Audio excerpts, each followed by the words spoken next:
evening. I'd like to call to order tonight's regular board meeting of the ISD 191 Burnsville-Egan Savage School Board. The date is April 9th, 2020, and the time is 6:30 p.m. I'd like to start by welcoming folks that are joining us from home. We are all living in a teleconference age now, and so pleased that we're able to continue our work. With that, we will start with the Pledge of Allegiance. Director Hallwiger, would you please lead us in the pledge? Sure. I pledge allegiance to the flag of the United States of America and to the republic which it stands, one nation under God, indivisible, with liberty and justice for all. Thank you. We will start tonight's meeting by approving the agenda. I will take a motion to approve. So moved. Moved by Director Schatz. Second? Second. Seconded by Director Miller. Any discussion? Seeing none, I will let our audience know that because we are doing teleconferencing, all votes will be by roll call. Ms. Kenny, would you please start the roll call? Katie Courier. Aye. Scott Hume. Aye. Eric Miller. Aye. Abigail Alt. Aye. Jen Hallwiger. Aye. Leslie Chester. Aye. Darcy Schatz. Aye. And the motion passes. Thank you. Turning to the first item in the information portion of our meeting, we will start by receiving a report from Lisa Ryder, Executive Director of Business Services. We will receive a report on FY21 final budget adjustments. Welcome, Lisa.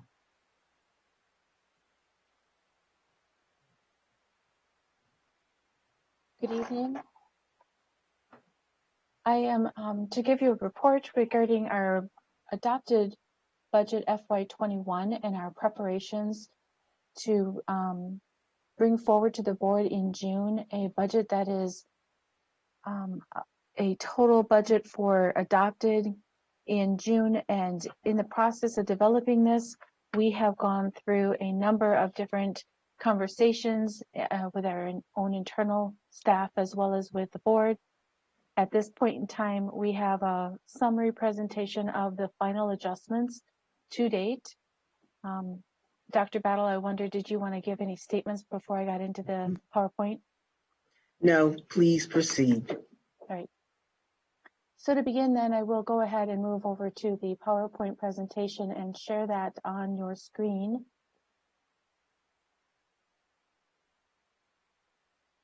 So you should now be seeing the presentation with our slide title screen here, FY21 Final Budget Adjustments Report as of today. Tonight, we want to make sure that we cover where things stand. We want to talk about the results of our interactive model that we did use through our process and show you what those are and our next steps. So just to refresh everyone's memory, we did begin with certain goals laid out before us for developing the FY21 budget, the adopted budget. These were the goals that we identified. I won't read through those in detail, but I would like to point out the fact that throughout our conversations, throughout our discussions, we have been trying to keep these things at the forefront. We will talk a little further at the end, or more towards the end of this discussion, regarding the last bullet, which is submitting a balanced budget. So as we began our process, we first needed to determine what it is that we were going to use for our enrollment assumptions. And so you can see on this slide that we are presenting to you a budget that is built upon a 7,606 K-12 student count. And so based upon that enrollment, we determined our revenues we would anticipate from that, And from there, then we identified an initial projected deficit of $8.5 million. And these numbers are rounded.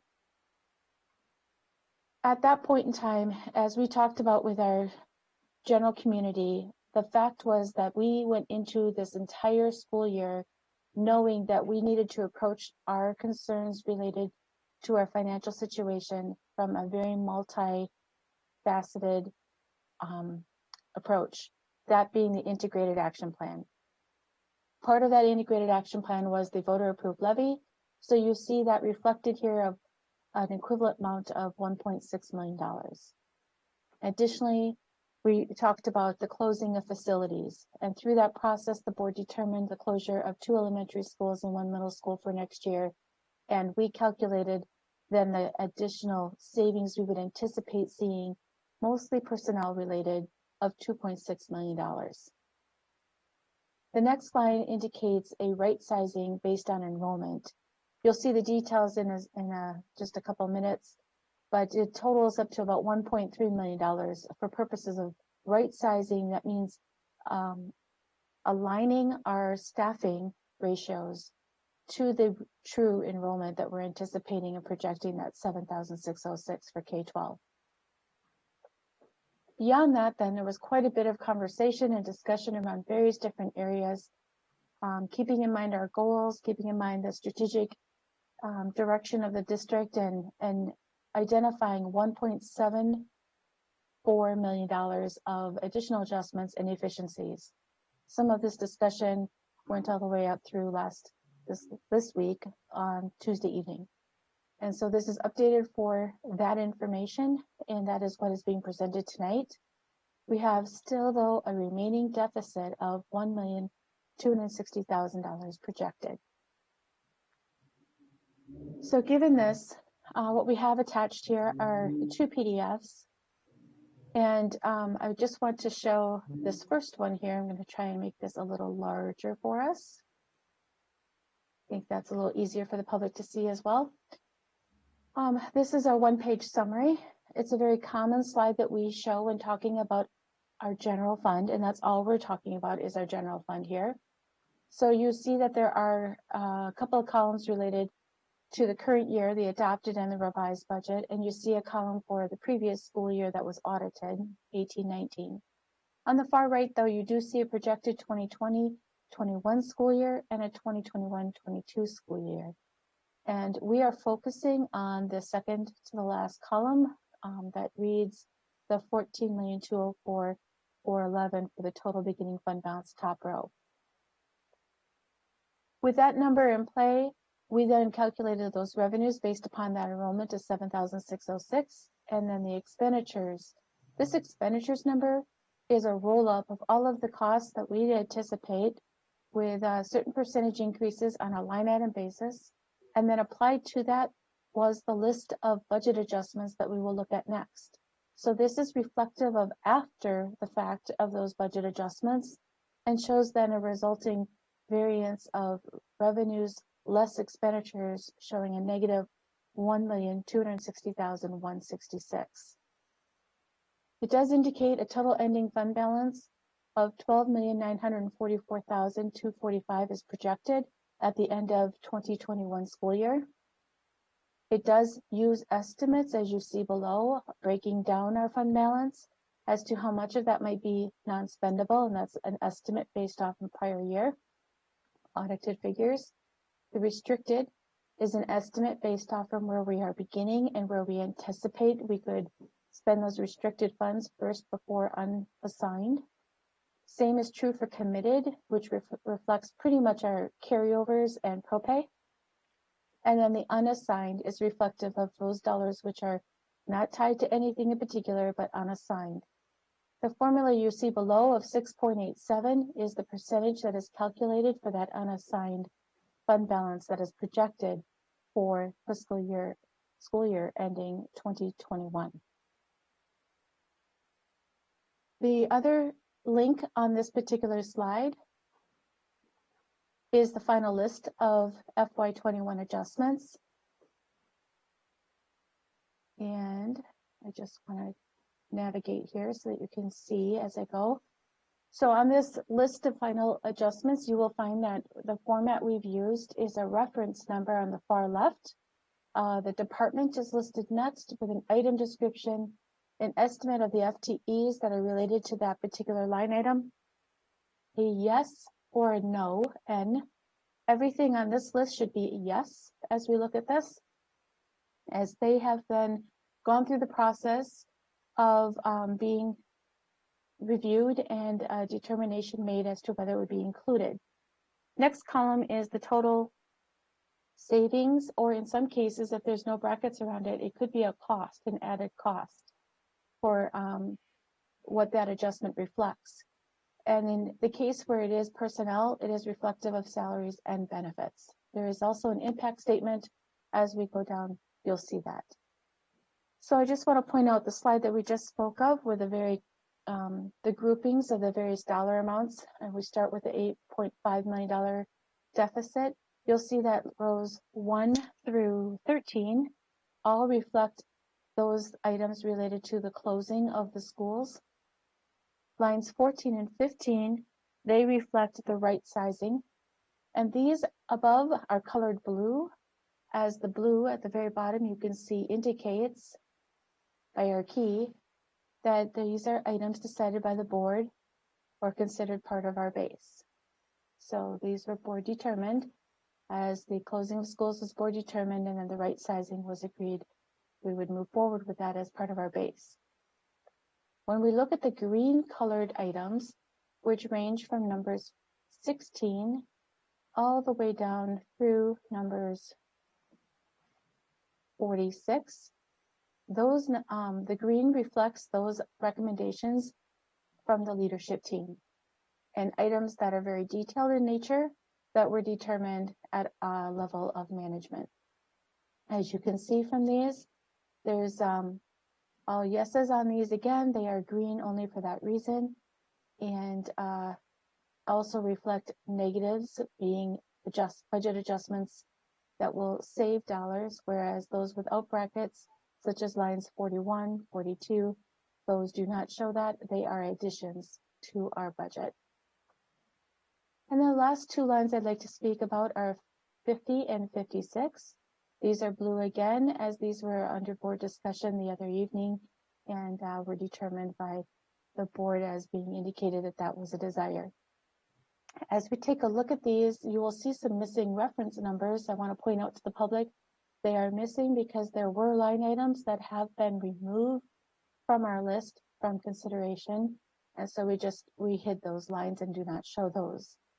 As you can see, all of these that are yeses then total up to the number that you see below, which is $5,669,913.86. That is the figure that has been reduced in order to come up to the total expenditures that you saw reflected on the previous slide in the summary format.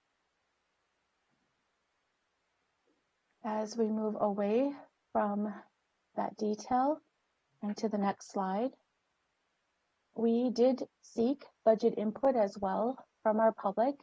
And so there is a slide here where these are the two questions that were asked. What programming would you prioritize as the district works towards its mission? And secondly, what efficiency should the district explore? And linked here for the public and for your reference as board members is that summary response with the suggested priorities and then the number of different comments that may have been made regarding those themes. And then below that, the suggested efficiencies as well with those items that were and how many times they may have been mentioned or listed. Next, we have our continual budget review.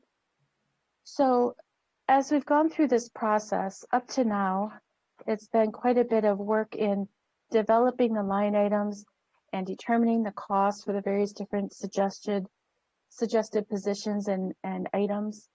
And as the board has provided guidance throughout this process on particular budget adjustments, the environment in which we function budgetarily will remain cautionary, given the many unknowns at this time and into the near future. So I would like to say that in our process, there are two commitments for sure that you will see us working on.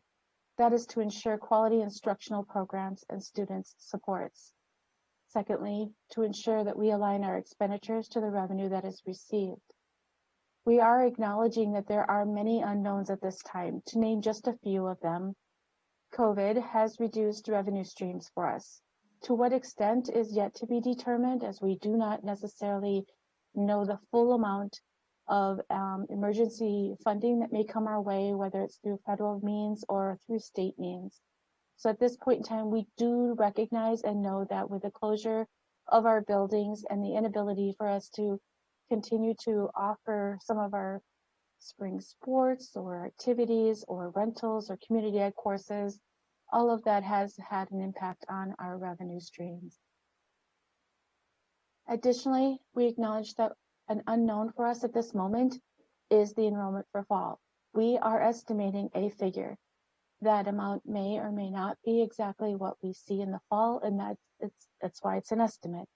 But it is something that we have to acknowledge now as being an unknown for sure. The other question we have at this time is our summer school. We're ready and waiting just to learn whether or not we'll be able to do summer school in person. Regardless, we are prepared to continue our distance learning with a summer school program, and we're working towards finalizing those plans as we speak. As we move forward, the leadership actions that you will see us taking in implementing the line item budget as we move forward and helping others to build their line item budget is that practice of carryover for site and department budgets. It's going to be limited. Some of the carryover items will no longer be dispersed, and instead we will be focusing more on each site and department is going to be asked to function within 98% of their allocation of budget and strictly adhere to those budget limits they see on their expenditure budgets as we build the FY21 budgets. There are cost-saving efficiencies that we are requesting of all employees, sites, and departments. This means sometimes it's just about the culture that we work within, right? It's about, are we thinking about what our true needs are and only those are what we're spending in our time focusing on? Or are we also looking at some of the wants? We're asking people to focus on those things that are of need at this time, as we are still striving for a balanced budget to the extent possible. A district-wide determination of how our public may assist our schools and our programs, we plan to develop and communicate well with our groups. This would mean our PTOs, our boosters, our families, any donor that might call and ask, how can we help? We want to be prepared with a complete list that makes sense for us district-wide, and so that the public and all of our staff all understand where it is that we're focusing our public attention toward, as well as what it is that we can then focus on otherwise. With all of that in play, and as we begin to implement this next year's adopted budget, once it's approved by the board in June, this is a report for the list of items that are on our cost reductions list, as well as what might be added in the next year. But as we move forward, the board will be taking a report on June 11th and receiving that report regarding what does that adopted budget look like for FY21, not just the general fund, but also for all of the funds, inclusive of food and nutrition, community education, capital, and debt. On June 18th, a week later, the board is scheduled then to approve that adopted budget for FY21.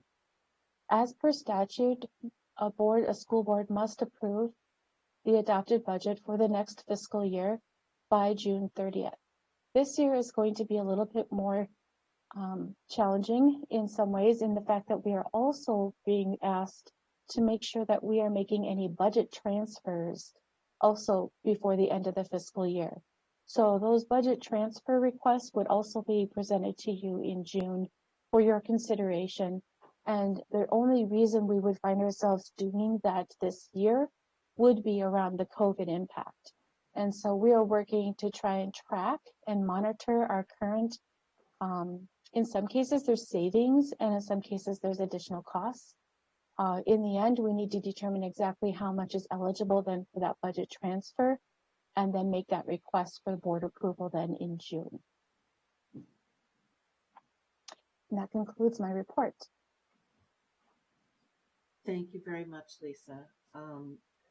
I hope that our community and our audience by now realizes that this is a very lengthy process, this budget process, and we started back in December and have had multiple meetings. So a lot of time and a lot of work has gone into reaching this final report. So thank you, Lisa, and thank you, staff, for your help with that. I will open it up to board members for questions and comments.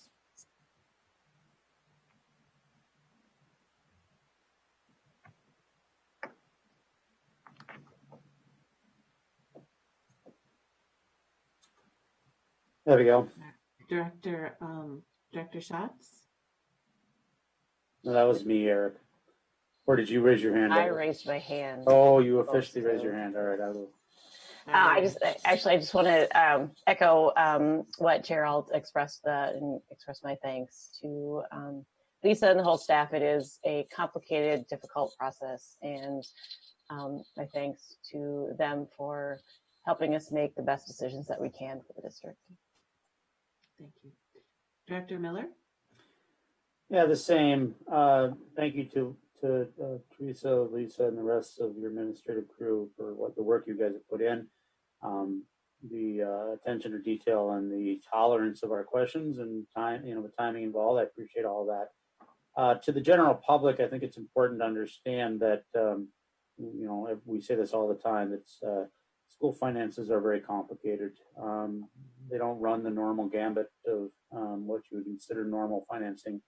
And as such, I can recognize when someone on the surface looks at this and sees that we're proposing a budget deficit of $1.2 million next year, that on the surface that looks unusual. But it's important to understand that we have funds, we have reserve and unreserved funds, for lack of better phrasing, call them savings accounts or checking accounts. And we are making a conscious decision to utilize some of that in a effective manner, and ironically, actually going to end up with those funds staying strong afterwards. But this is in light of the environment that we find ourselves in with the closure of schools, the desire to not strip this district of all the benefits that make it the best district around. So we're casting a wide and far-reaching balance here, and I think it's important that people understand this is a very conservative and tight budget that we're doing. If you look back at and you don't need to bring it up, Lisa, but if the viewership was to page back a little bit on the feed, you'll see that when you show the spreadsheet, we're actually spending less this year than we spent last year. So, again, it's important people understand this is not a reckless budget, even though we are proposing a deficit. It's the best we can do given the circumstances. We would love to keep everything that we're cutting. I think everybody knows that. And the best thing anybody can do to change this is to get hold of their local legislator and let them know they need to spend more on public education. We can only pay for things with the money that comes down from St. Paul. Thank you. Thank you, Director Miller. Any other comments, board members?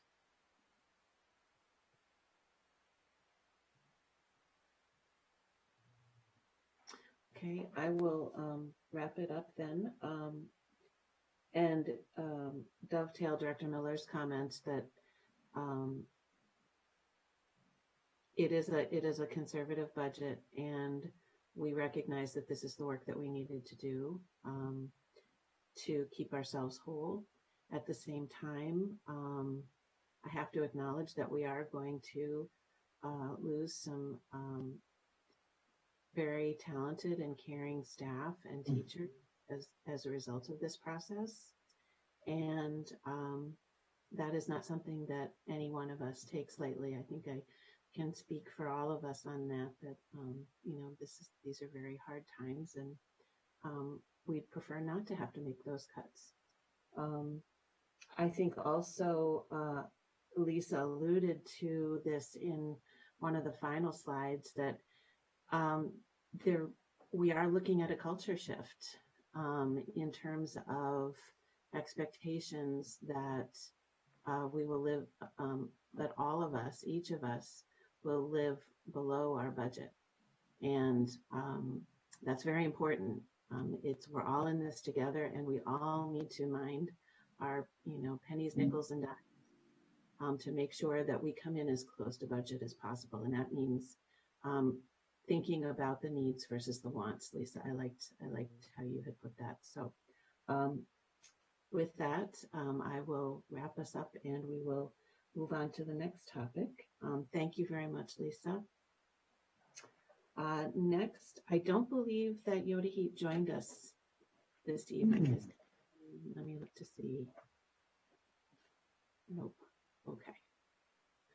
So we will be missing our student representative, and hopefully she'll be able to join us at our next meeting. I will turn next to Dr. Battle, and we will receive the superintendent's report. Dr. Battle. Thank you, Board Chair Alt and members of the board. I just have one topic for tonight. Getting a little feedback.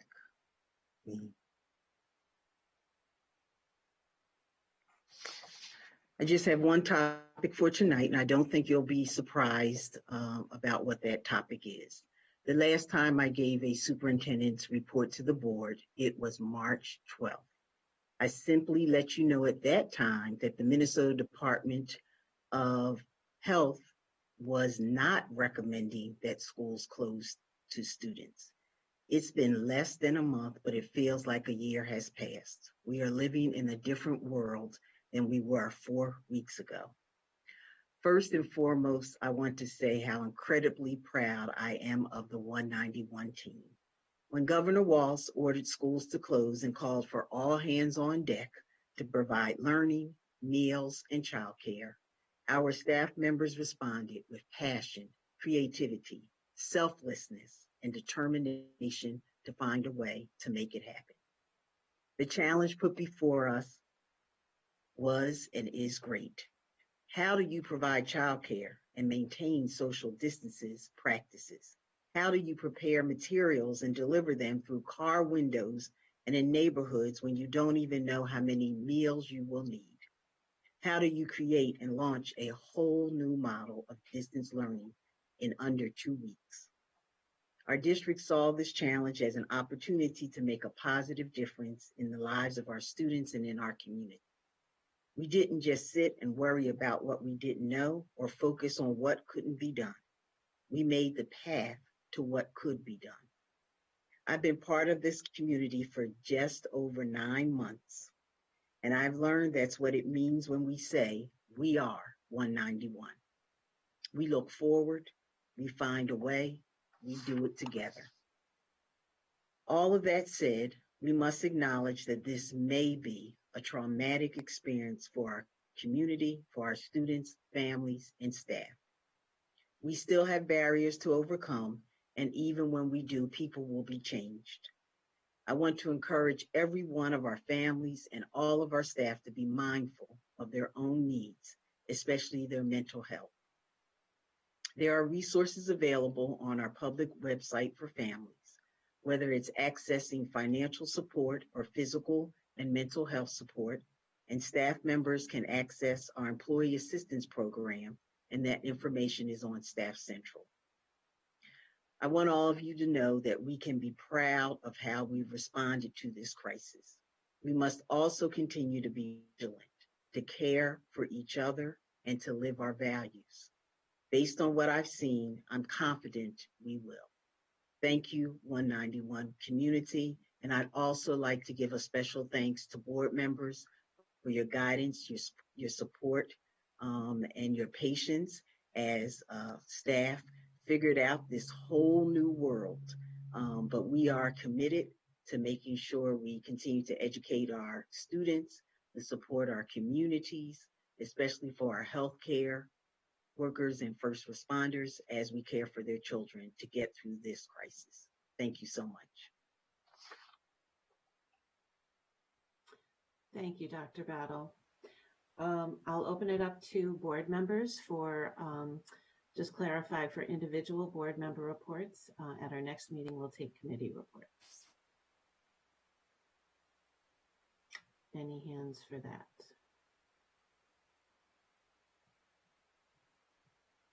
Director Courier.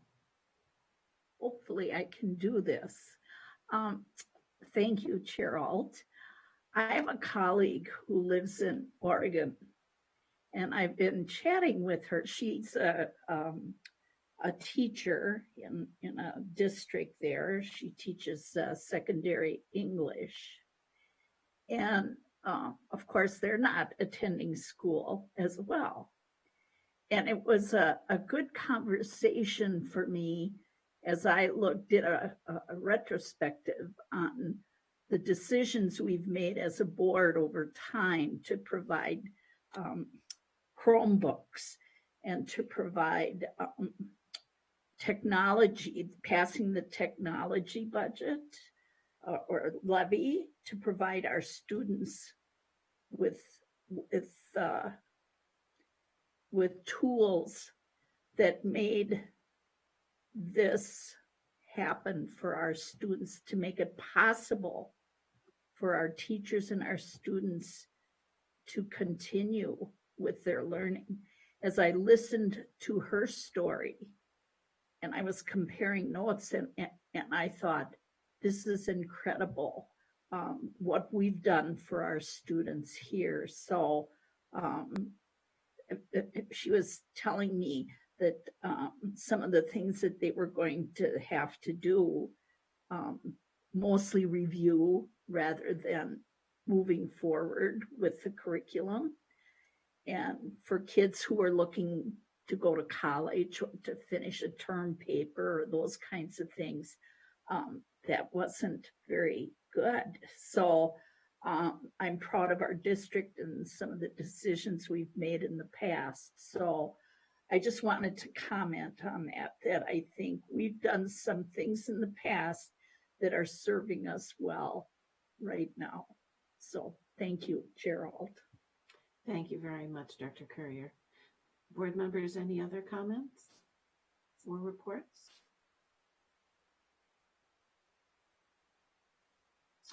Okay. I do have one thing to add, and it ties directly back to Dr. Battle's statement about being proud of our response to this crisis, and actually Director Courier to yours as well.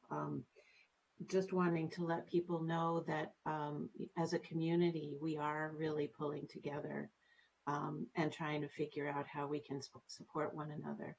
And so pleased to be able to share that there will be a Burnsville Leaders Forum on Monday, April 13th at 1 p.m. That's this coming Monday at 1 p.m. And members of City of Burnsville Council and staff, representatives from 191, and we'll meet together with our Burnsville Chamber members. This is actually being led by the Burnsville Chamber. And so since it will be live streamed on Facebook, it'll be a COVID-19 update, just to highlight really how our community continues to be strong, continues to come together, and behind the scenes working to make sure that that we are all hitting our stride together. So please join us on Monday at 1 p.m.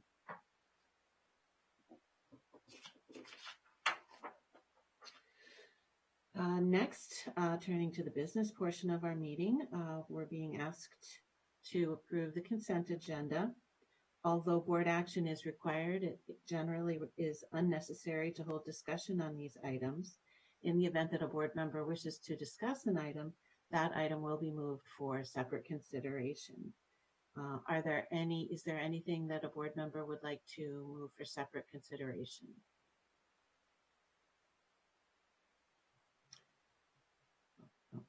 All right, with that, I will take a motion to approve the consent agenda.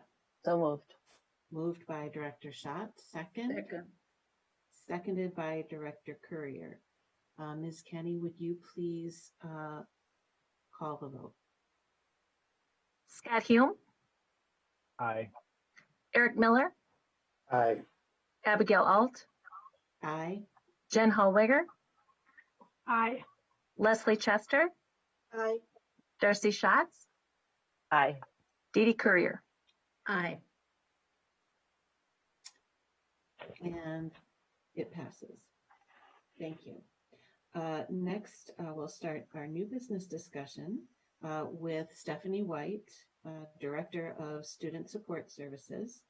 We are being asked to approve 2020 to 2021 ECSE Birth to 3 program and evaluation team calendar. Welcome, Stephanie. Thank you, Chair Alt. Good evening, board, and good evening, Dr. Battle. I'm here to bring forth the stretch calendar of our Birth to 3 team. This is a calendar that we do separate for this team of folks as the early interventionists, and they, as they do their work with young families, birth to age 3, we stretch that out over the whole year to make sure that we are responsive to the needs of the when they are. We know early intervening is very important, and so you can't take a break in the summer or in different parts of the year. And so we develop a separate work calendar for them in order to respond to that particular age of students and families.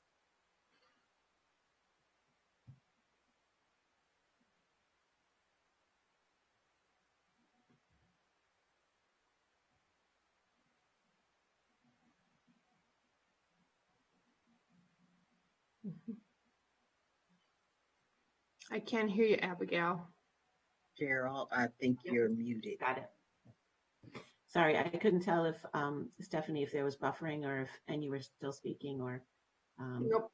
if you had stopped. So with that, we have a recommendation. I will take a motion to approve. So moved.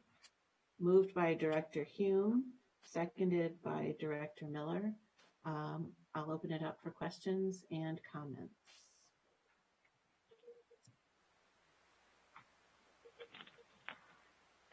Hearing none, Ms. Kenny, would you please call the roll? Eric Miller, Aye. Abigail Alt, Aye. Jen Hallwigger, Aye. Leslie Chester, Aye. Darcy Schatz, Aye. Dee Dee Courier, Aye. Scott Hume. Aye. Thank you, and the motion passes. Next, we will stay with Stephanie White. We are being asked to approve on a first reading basis changes to policy 516, student medication. Okay.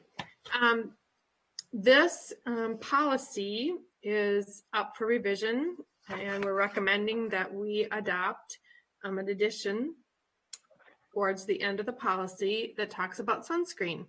And so student medication used to require any sunscreen would come with a doctor's note, but as our knowledge around the need for sunscreen and making sure that kids are safe when they are playing outside in our facilities, we have all evolved as a society to value sunscreen, and parents are really good at teaching their children how to use it, right? And so MSB has given us a policy to add some words so that parents are free to send sunscreen with their children to school in backpacks or keep it in their lockers or whatever without having to go through the health offices in our buildings. And so I recommend that we adopt the suggestion from MSBA.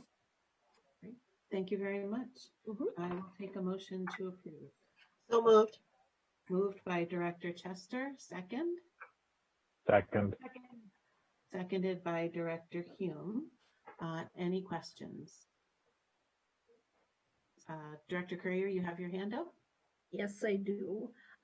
Was there any discussion in the committee about saying that the sunscreen product had to be commercial, or rather than like a homemade product or something like that?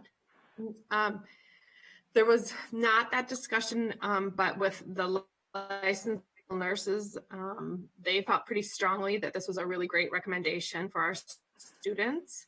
And their discussion really revolved around making sure that kids are learning how to take care of themselves in the sun as well, and that the option of having kids potentially burn their skin is much, much worse than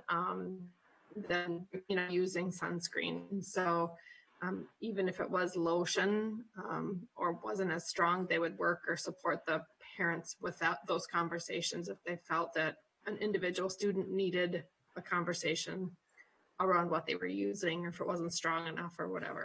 But they felt that this was a very positive step forward in teaching students self-care in the area.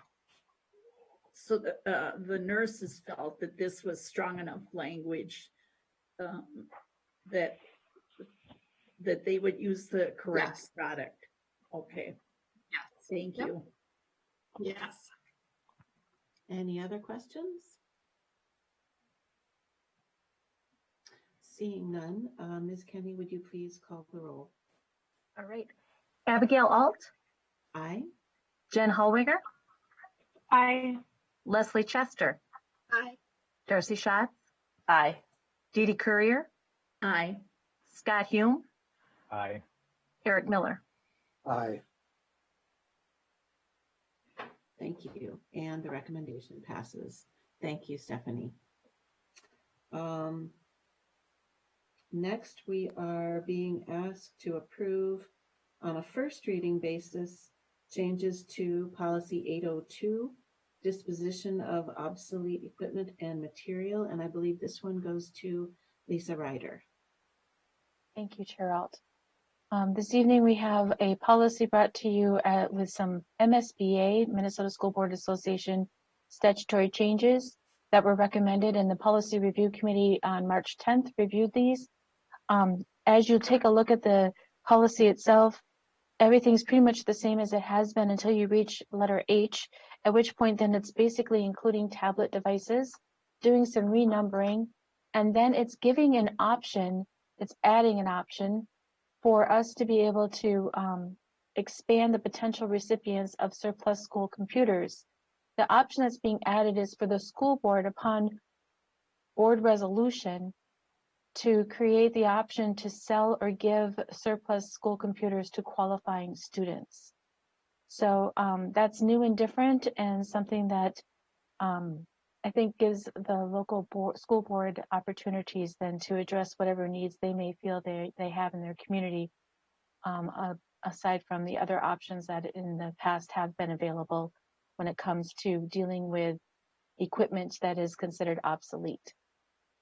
So at this point, the recommendation is for the board to approve on a first reading basis changes to policy 802, disposition of obsolete equipment and material. Thank you, Lisa. I will take a motion to approve. So moved.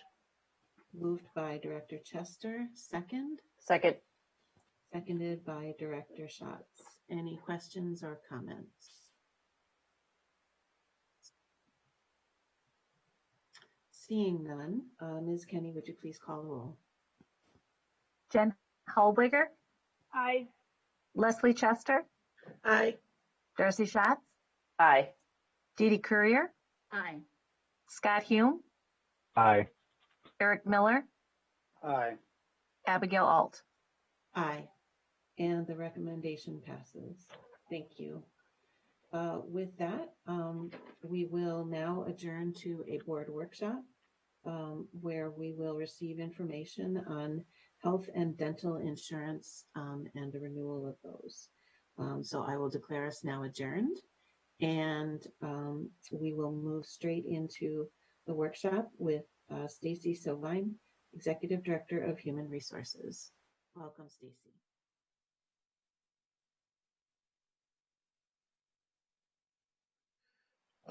I also want to introduce Chase Ambrosia from One Digital. He has been our consultant and our support with our self-funded plan now 5 years, 6 years. It's been going on 7. Going on 7. Time flies. So, and just want to bring to you tonight, typically every year we bring to you in the form of a workshop the information on our self-funded plans, so that that's the time in which we can ask questions, review it, and during our next board meeting, we'll bring the proposals for the rate increases, so that starting in May, we can do our open enrollment, have everything processed, so that when our new plan goes into effect on July 1, we're all set and ready to go. So that's kind of our normal process through the year. I want to start off by saying that our self-funded plans are both healthy, our medical as well as our dental. We're in good shape with those. This year, currently year to date, we are spending down our medical reserve by about $624,000. Part of that is a major increase in procedures in March. And I think some of that may be related to the COVID virus that we're seeing, that if folks were looking at elective procedures, they were trying to get them done ahead of potential shutdowns. So we saw that not only in the spike in our monthly claims of close to $400,000, we also saw that in our stop loss consideration. So that's when you look and you see that there's 80% for the aggregate, which was kind of a 9% increase since January. We're looking at those high-end expenses, $100,000 plus. And currently we have 9 of those, with one of them exceeding $225,000.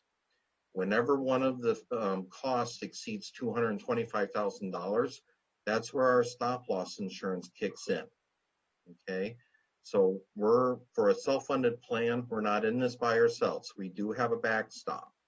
So anything that goes over $225,000, an insurance provider kicks in and helps support that going forward. Okay. So we're spending down, but the next 3 months, because folks aren't going to have the opportunity to probably do elective surgeries or some of these other type of high-end expenses, that may start kind of coming back into balance with what we're expecting. So this year also was the 3rd year in which we had to go out for bids for our stop loss, our third-party administration liability piece with that.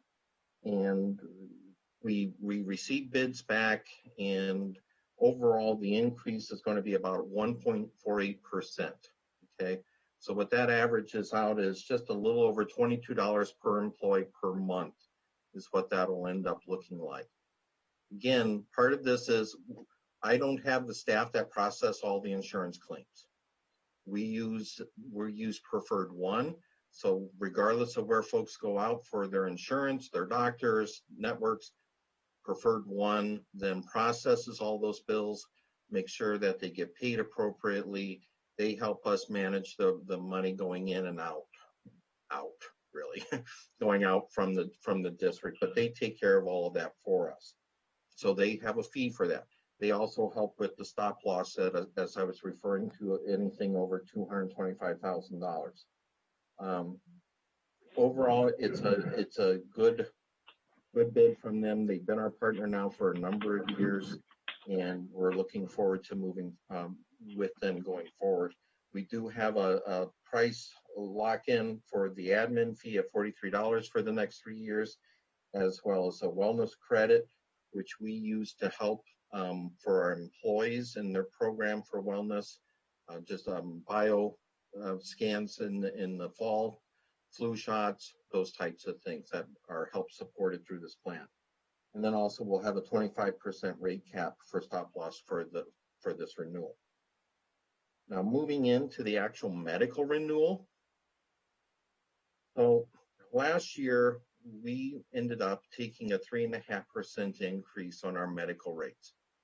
And at the time, I believe that it was recommended it was somewhere between 5.5%, if I'm not mistaken, somewhere in that area. And we were already having some of those budget reduction conversations last year. And if you recall, we said, okay, the projection model is so that even in the worst of the year, we're still going to be able to add to our reserve. You know, we're not going to have to go in. So last year we made the step saying, let's go down to 3.5%, understanding we may have to dip into our reserve. We're not going to have the same amount of padding that even on the worst case scenario year, we're in pretty good shape. We should be fine. And as it is right now, we're spending down about $624,000.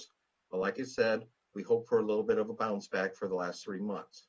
So we did get a little bit closer by going under what was suggested. But that's the reason why you build up a reserve, is so that on the bad years or the rainy years, you can go back and you can dip into that, so that we're leveling our fees over the year, our increases, instead of having 10% increases one year and another year down to 3 and back and forth, trying to make it more stable, more manageable, predictable over time. This year, we would be looking at a 4.23% increase. And that's the one lens of looking at it. Kind of like what Lisa and I do with a number of our different staffing and budget numbers, we have different perspectives, different ways in which we come at it. The second piece is looking at what our 5-year trend has been, excuse me, for the last 5 years, and what would that percentage look like? Well, the last 5 years, our percentage increase has been roughly around 6.8% for claims, okay? So that number would be like a 7.66% increase to our plan. Again, we have a very healthy plan. We're spending it down this year a little bit at the moment. And given all of our budget reductions, I wouldn't want to recommend this for multiple years, but we do think that we could increase our fees, our premium cost by 2.75% instead of the 4.23%. We still anticipate that we'll probably spend down our reserve, but not to the level that it's going to put us in any type of risk or jeopardy. Next spring, we'll reevaluate how things went. And if it continues to decline, at that point, we'll probably have to start pumping the brakes and start rebuilding it. Because again, we don't want to deplete our medical reserve, because the backstop for the medical reserve is our general fund. And I don't want to have to go there. You know, we want to keep that part healthy, but we also don't need to deplete our general fund over ambitiously when we can take care of, you know, just how we control our premium rates. So if we went with the 2.75% increase, that'd be about $22.35 increase to our single plan, and about $57, a little more than $57 to our family plan. That would be the increase that we would be looking at per month for next year. Okay. Any questions on the medical? I'm flying by at 15,000 because insurance can get into the numbers very, very quickly. And so I'm trying to keep above all of the peaks, but if you have questions, that's why Chase is here. So Questions, anybody?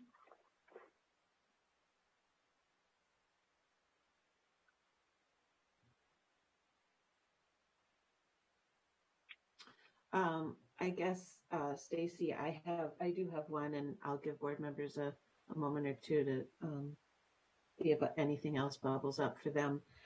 Just to be clear, while you could be recommending a 4.23% increase on premiums, you actually we're actually hearing a recommendation to increase by only 2.75%, and that's basically a calculated guesstimate of what we believe will happen over the next year or so. Yeah, The best visual that I have is during hurricane season, you see that cone of expected landfall.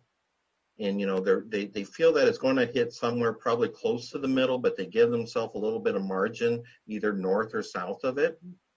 And the percentages for insurance, I feel, are very similar. That number that is provided is kind of towards the middle. There's a little bit of buffer on both sides, but that buffer on both sides still is to protect the plan to be able to add money to the reserve in the worst case. Well, we're moving that center line out. We're reducing our margin of error is really what this comes down to. Understanding that if the plan doesn't come in as expected, we may have to spend down our fund reserve for this to offset it. You know, it's still a decent number, it's still a safe number, but it just doesn't have the same margin of error that 4.23% would. Thank you, that helps. Board members, any other questions? Okay. Well, I know we have some more information to dig into, and thank you, Chase. Always good to see you. Glad that you could join us. And Stacy, thanks as always. Board members, any questions that come up between? Yes, I'm not done yet. You're not done. I'm sorry. That was just the medical. Okay, sorry. We got two more things. We have our dental, which is also self-funded. Our dental plan is the little engine that could. It just seems to kind of plug along every year. Doesn't need a lot of maintenance to it, and it sits right around between 0 and 1% as far as probably the amount that needs to be contributed to it.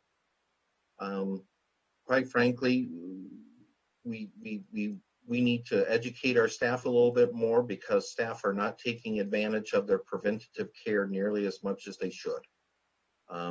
We can go twice a year for checkups, and that is not utilized by a large portion of staff. And that's one of the reasons, while that's costed into our liability, it isn't one of the things in which we're seeing occurring. So that's one of the reasons why the plan stays fairly stable over time.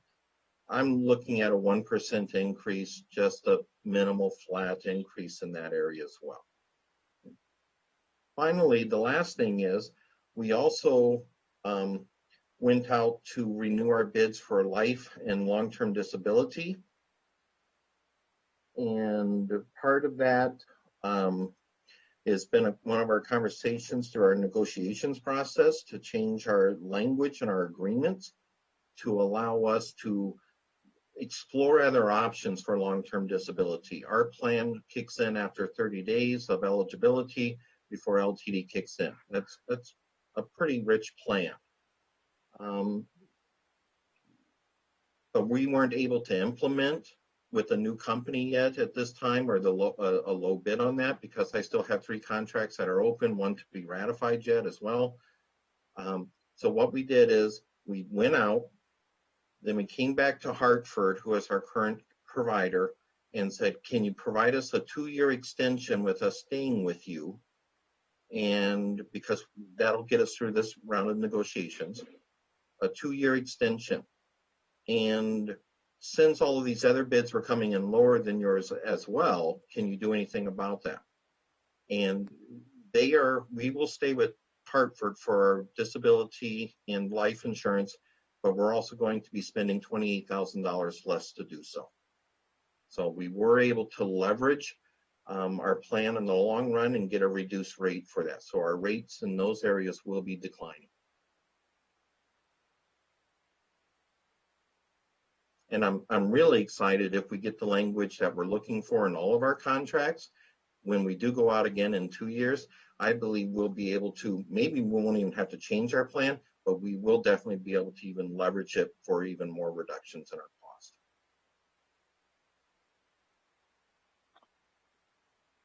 That's the goal. It is the goal. That's the wrap up of our self-funded plans and our health insurance as a whole. Great. And I see that Director Miller has a question. Yes, thank you. This is for Chase. Chase, thank you again for spending your evening with us. Stacy, you mentioned the dental is not being utilized as much as we'd like to see it on the preventive side. I've personally been in a circumstances where there was actually like a $50 a year penalty on the medical side if you didn't utilize the dental. Is there something like that that we might be able to deploy, or something incentive wise like that that's available? Certainly, there could be an incentive measure to encourage people to go in. In terms of a penalty, that would probably be difficult to put in place as far as, being considered an aggregate value change and potentially a cost or increase in cost to employees. But employees know where things are at and who's going and who's not going in terms of the employee demographic as well as the dependent demographic based on what we've reviewed with the insurance committee. We continue to promote and highlight, but it's a common theme, not just with Burnsville schools, in other districts. It's across the board, and some people just having a fear to go into the dentist.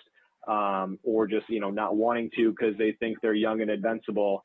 But what we've seen is that your oral health leads to your overall health. And so we want to continue to promote so that people can correlate those two and get the best of both great benefits that the district is providing to them. All right. Yeah, I would just encourage creative thinking if that's possible. Thank you. Thank you, Director Miller. Director Courier, I see you have your hand up. Yes, and it may have already been answered. Do we still have an insurance committee functioning? It's expanded to a benefits committee. Okay. And they just met tonight, and they meet monthly with Chase and Tiffany and Robin that facilitate this committee. Good. So they actually do go into the numbers every month. They do the deep dive so that they're aware of how this all plays out. Does it have a person from every building? Not every building, but every unit. Okay. You might consider having someone from every building because that's so informative. But I know every unit, when I think back, I was the principal's person way back when. But then at least you have an informed person.